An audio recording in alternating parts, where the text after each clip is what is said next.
తిరుగురు municipal ఎలక్షన్లో స్థానిక MLA Kolikapudi Srinivasarao వేరంగం. ప్రజాస్వామ్యమా ఇది రౌడీజమా? ఇష్టారాజ్యంగా ప్రవర్తిస్తూ వైసీపీ కౌన్సిలర్లపై చెప్పులు విసరటం, అడ్డగించటం, అత్యంత జుబిచ్చాకరంగా ప్రవర్తించటం. మున్సిపల్ ఎలక్షన్స్లో 17 మంది వైసీపీ, కేవలం 3 మాత్రమే టీడీపీ.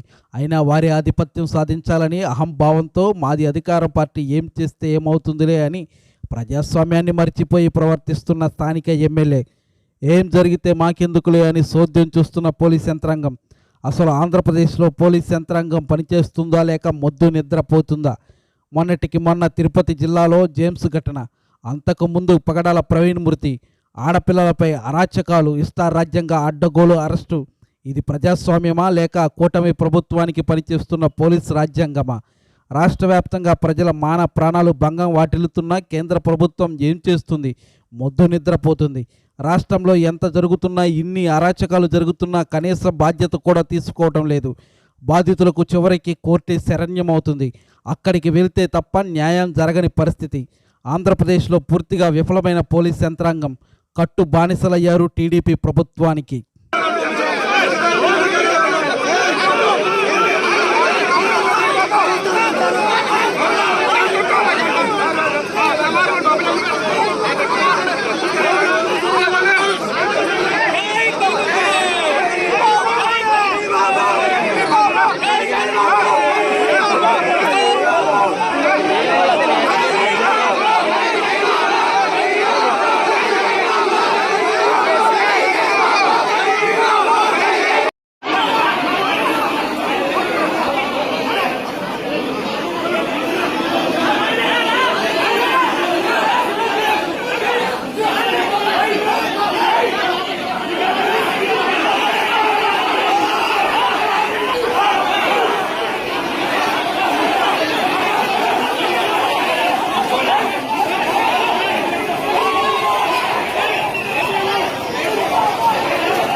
Hey!